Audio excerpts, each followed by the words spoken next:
दोस्तों, अगर मैं आपसे पूछूं कि भारत में कौन सी प्राचीन इमारत प्रेम की निशानी है, तो निश्चित ही आप कहेंगे ताजमहल।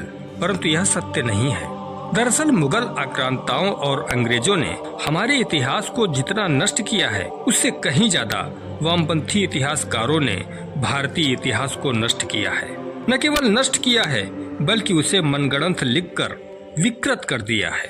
यही कारण है कि आज की युवा पीढ़ी भारतीय इतिहास को लेकर काफी ज्यादा दिग्भ्रमित है और इसीलिए लोग ताजमहल को प्रेम की निशानी मानते हैं। परंतु आज का यह वीडियो देखने के बाद आप ताजमहल को प्रेम की निशानी कहना निश्चित ही बंद कर देंगे, क्योंकि आज हम आपको एक ऐसी रहस्यमयी इमारत से परिचय करवाएंगे जो रहस्यमयी होने के साथ साथ बेहद खूबसूरत भी है और साथ ही यह असली प्रेम की निशानी है। वीडियो के अंत में हम यह भी बताएंगे कि ताजमहल आखिर क्यों प्रेम की निशानी नहीं है, आखिर कैसे इतिहासकारों ने यह झूठ गढ़ा है।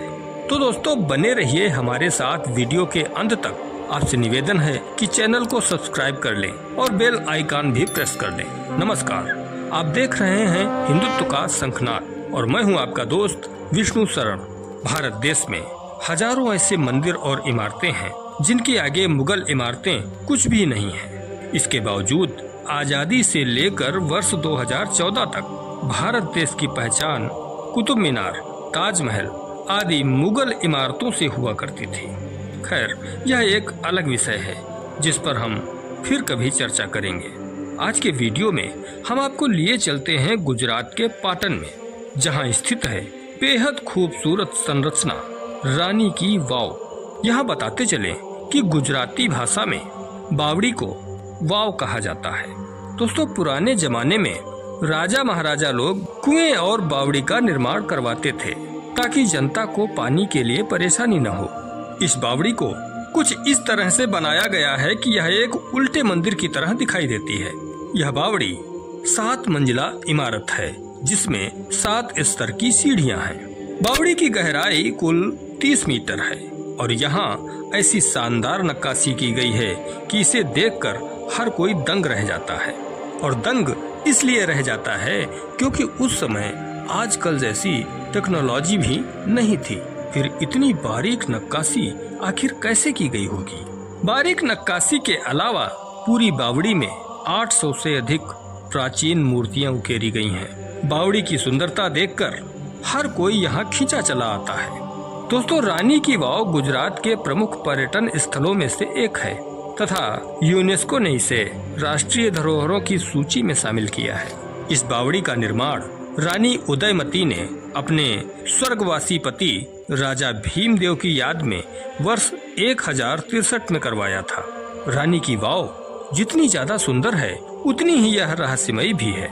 इस बावड़ी के सबसे निचले चरण की आखिरी सीढ़ी के नीचे एक गेट है जिसके अंदर करीब 300 मीटर लंबी सुरंग है जो पाटन के नजदीक सिद्धपुर में जाकर खुलती है।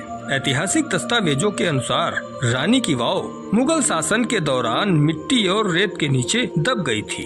वर्ष 1890 में पुरातत्वविद हेनरी कुसेंस तथा जेम्स बर्गेस ने यहाँ का दौरा किया था।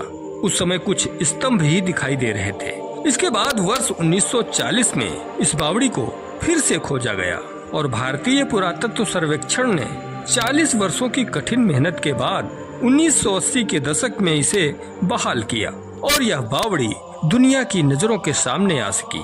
वर्ष 2014 में इसे विश्व धरोहर की सूची में शामिल किया गया और वर्ष 2018 में भारतीय रिजर्व बैंक ने इसे 100 की नोट पर स्थान दिया और इसे 100 की नोट पर छापा गया।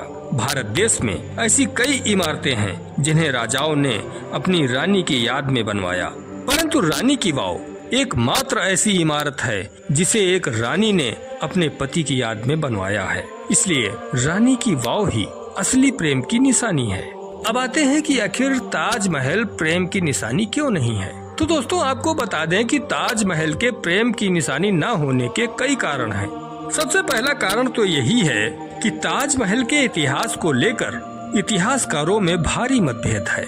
यहाँ तक कि ताजमहल का निर्माण कब हुआ इसको लेकर भी इतिहासकारों में मतभेद है।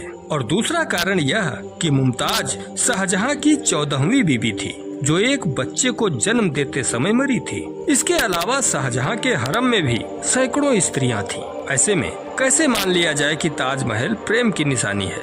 खैर, आपका क्या सोचना है हमें कमेंट करके अवश्य बताएं। वीडियो पसंद आया हो तो इसे लाइक करें और अपने दोस्तों को भी शेयर करें। मिलते हैं आपसे अगले वीडियो में किसी और महत्वपूर्ण जानकारी के साथ। तब तक के लिए वंदे मातरम। जय श्री राम।